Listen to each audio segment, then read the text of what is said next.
Welcome back, everybody, to the last podcast because I'm going to be the new CEO of Alphabet. Nice. Yeah, a little pay raise. I'll be one of those people at Google that organizes like a union thing and tries to Bring me down. change stuff. I don't know, whatever the problem is. It's like, what are we mad about today? Who cares? Yeah. Yeah, so so for those who aren't aware, Sergey and I can't even think of the other Larry. guy's name. Larry, Page. yeah. I mean, well, like you got like one different name and then one like almost biblical name sort of thing, like just It's generic. like, no, it's like one Russian name and one name of a Three Stooge. Yes, and Yeah. they're officially stepping down, aside, away from Google, which this is more of a formality, right? I mean, they haven't really been public faces since Sundar Several years, yeah. took over at Google. And so they've just been kind of, enjoying their billions of dollars. And now they're kind of going to do that from the sidelines, officially. Like whatever year Alphabet was formed, which might be several years ago now, right? It seems like it was a couple of years ago, but I bet it was early 2010, something like that. Those guys specifically did that so they could work on these other bets, which are basically science experiments. It was 2015.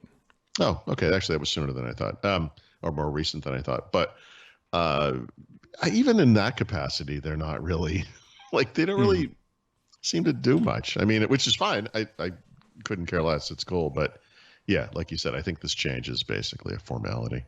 The great thing about this was that Alphabet was formed to separate Google, like the cash cow, from the other bets, right? And then that's where kind of like these guys fit in, like they're going to run those things. And now Sundar is running all of Alphabet and all of Google. So why not just call it Google? Yeah, I've never agreed with this change. I don't understand it. All it really does is highlight like how much money those other businesses lose. And maybe that was half the point. I suppose from the perspective of a Google, what you want to show is your relative strength versus the Amazon, Apple, Microsofts of the world. And their earnings were always, kind of brought down by these other bets that they were making. Whatever. I mean, it's just an organizational structure. Who cares? Yeah. So that kind of came out of nowhere. Yeah, literally. Yep. Like, it just kind of showed up and everyone was like, Merry Christmas, everybody. We're gone. Yeah. Which I wonder what those guys are going to do. Just Scrooge McDuck. I don't think this changes much for them day to day. I don't think it does any. Yeah. I suppose, the other way to look at this maybe is that obviously Google is a very unique company, not just the way they're structured, but their entire way of doing business, the way they did their IPO, the way they, those two guys still basically own like 51% of the shares. It's not exactly that, but the majority block of the 51% that allows them to still reign over Google if they need to. Like if they don't like what Sundar Pichai is doing, they could get rid of him. But I wonder if this isn't the beginning of a transition to Google being more of a traditional company, right? I mean, Sundar has obviously done a great job at Google, but he doesn't have any of the touchy feels, that these two other guys did, nor any of the kind of, eclecticism or whatever of those people. He's a bit stoic. There you go. Yeah. I like him. He's an engineer. He's a smart guy. I think he's well-spoken, smart. I like him, but different kind of person, right? But I think that's important. I mean, Google needs, like any company, needs different kinds of leaders at different times in their evolution. This might be a formalization of Google's maturity. Sometimes I don't know. I'm overthinking this, I think. But anyway, I think Google is becoming a different kind of company. Yeah. Here's an idea for you, Brad. What would be, think about what Satya Nadella did at Microsoft, right? And I mean, in kind of broad strokes form, like he came in and he basically said, look, each of these businesses needs to justify its existence. And that usually takes the form of you make money or you don't, but some things are a little squishier than that. But let's just say that's the basic deal. I mean, you could look at Google as a business and say, or Alphabet as a business, and say, look, we need to not do this anymore. Like, across a broad swath of products and services. And within Google itself, right, people get a little itchy about, Google canceling things. I mean, this might be a good time for them to be pretty pragmatic and say, look, we have money earners. We have things that we think have potential. Yep. And then we have the other things. And maybe those other things need to go away or be spun off or forced to sink or swim on their Yeah, maybe you're right. Maybe we're on the cusp of seeing some big changes. The one squishy one, which maybe we do know, but YouTube is like the oddity here, right? It Yeah, is exponentially expensive to run that service, but it dominates the market. I don't know if it's profitable or not. I know. That's an interesting one. You could have that conversation like we had about Xbox back in the Hmm. day, where you could make the argument maybe it should be spun off, Yeah, and made to, succeed or fail on its own. just typed, does YouTube make money? Yeah. Does YouTube make money in 2019? I mean, Google's products and services are so intermeshed. It's probably not possible to tell if any of them are actually Yeah. money makers. So you Oh, look at things like Gmail or Google Photos, whatever. I mean, could those things succeed on their own? Yeah, some of them for yeah. sure. Some of them, maybe not. Yeah, it doesn't. All the results are how to make money on YouTube. Right. Of course. Of course. Is you try is maybe is YouTube profitable, or I don't know. How would we find this? Let's Google search. Is YouTube profitable 2019? Is YouTube turning a profit? 4 billion in annual revenues. Mm-hmm. What it isn't profitable, Mhm. according to the Wall Street Journal, it's roughly break even. Which honestly, that's probably all that Google needs for that. Yeah, because it's eyeballs, and that's the potential bit, right? Yeah. If Stadia sinks or swims, part of the reason is going to be the YouTube tie-in, right? Yep. Game streaming is obviously a huge thing on YouTube. I'd also argue that YouTube is in some ways a national, not necessity, but like a treasure of sorts, because it has become a dumping ground for video that has disappeared from the world otherwise. It's one of those things, like it almost needs to be protected. Obviously there's a lot of garbage on YouTube, but I mean, my God, it's the only place to see certain TV show episodes from the past, or just things that have disappeared. It's interesting in that capacity. Yeah, I bet that's there. I wonder. I was trying to think too. I bet they use YouTube to help justify building out new data centers. Sure.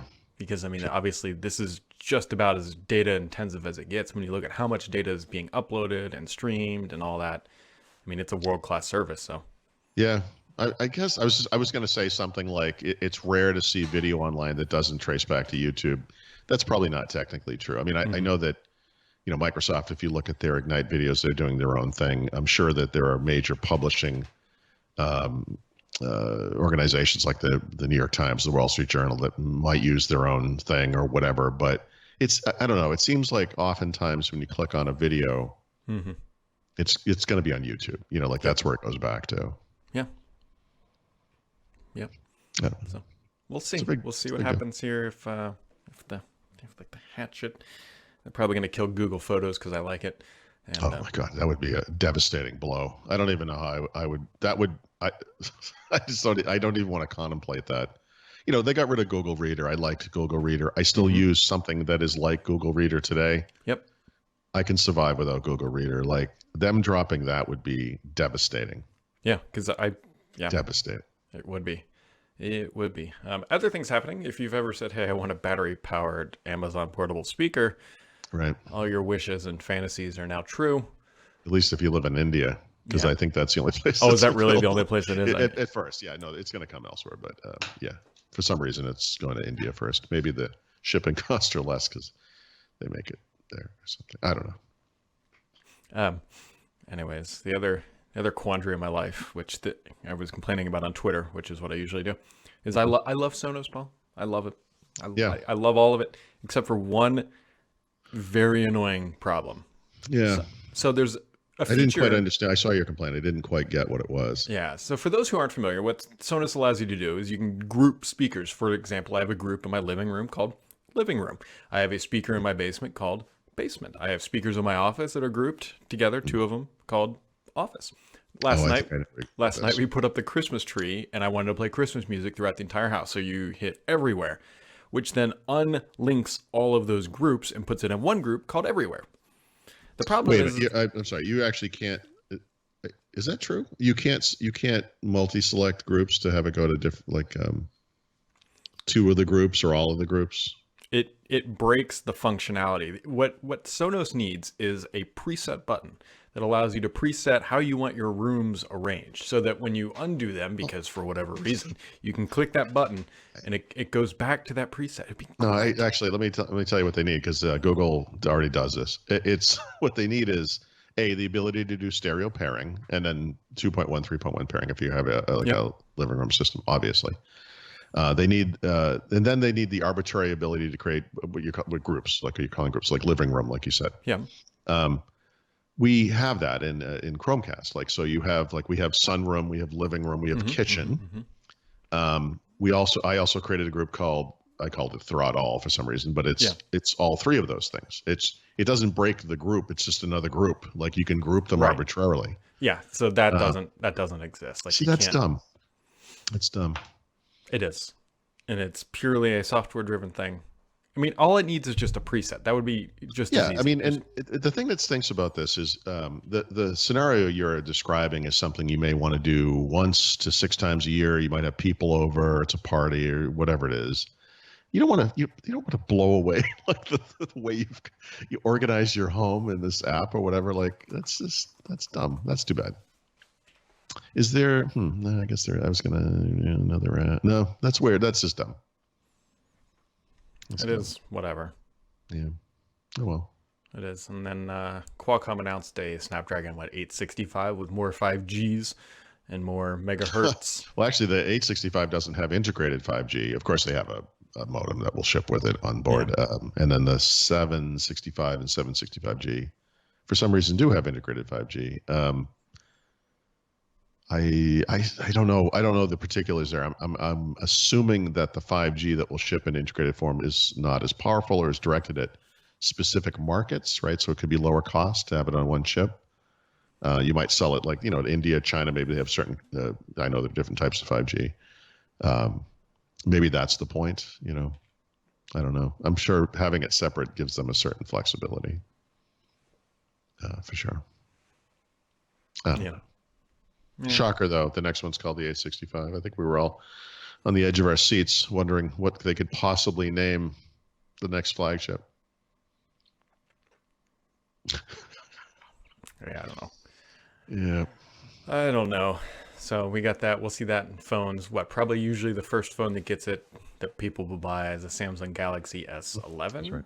in like the spring, and then all the other phones roughly in the summer and the fall. Yeah, that's how you know the end of winter is coming, when Samsung announces new phones, usually late February, either at or near Mobile World Congress. Sometimes with a Broadway show. It's a little different every year, Yeah, the Broadway show. I was like, what? Oh, that yeah. That might have been a note event. I don't No, know. no. I think, well, maybe, I don't know. It was one of those Yeah, I don't remember. great Samsung Unpacked events. Just, Yeah, they really get it when it comes to marketing. do they? They're the what are they? The quick burger of smartphone Quick marketing. burger. I told you the story, right? The French burger chain where you should go if you're ever in France. Go to it. Sometimes it says Q Burger, but I think it's called a Quick Burger. But it's a red Q on a white sign. But it's like, the way I described it was, it's like someone went to the United States in the 1960s and they saw a McDonald's and they're like, oh my God, we got to make one of these back home. But instead of taking pictures and taking notes, he just came back and worked off his memory. So it's kind of close, but it's not, you know what I mean? It's not the same. Like, you open up the sandwich and it's like, what the hell is on this hamburger? What is this? It's like this weird combination of ingredients. And then you do like a Happy Meal thing. Mm-hmm. Instead of getting like a little cheap piece of plastic, like a little a grimace thing you can throw in the air and he comes down with a parachute, you get like a full game of Monopoly. It's like a $21 gift. And it's like, what is this? It's crazy. Like, it's just a crazy restaurant. It's worth checking it. We will. I had nothing. The parachute thing, but you know what I'm talking about. No, I know exactly what you're talking about. I had tons of those army men. Pretty sure they were still stuck in my parents' trees or in my dad's gutters at this point. Grimace holding like a bar. Just storming the beaches of Normandy. We're like storming the beaches of Burger King at this point. Yeah, exactly. So, all right. You got anything else, Paul? I'm a little punchy this morning. I A little guess bit. not. Well, I'm going to have a Halo Reach right up. It's on PC, and I might try. I'm not going to have a lot of time today, but I might do another one of those. Post another one of those 2019 year in review type of things. But if I don't, we'll talk at least about the Windows one on Windows Weekly today, if you're inclined. It is Wednesday. I kind of forgot I that. know it's like the shortest week ever too. For what I did the notes this morning, it looks like a. It looks like a pamphlet. It's there's nothing going on. It's the quick burger of episodes. Yeah. It resembles the show, but it's less. That is the joys of December. Yep. It is December. All right, folks, that wraps up for today. We'll catch all of you right back here next time.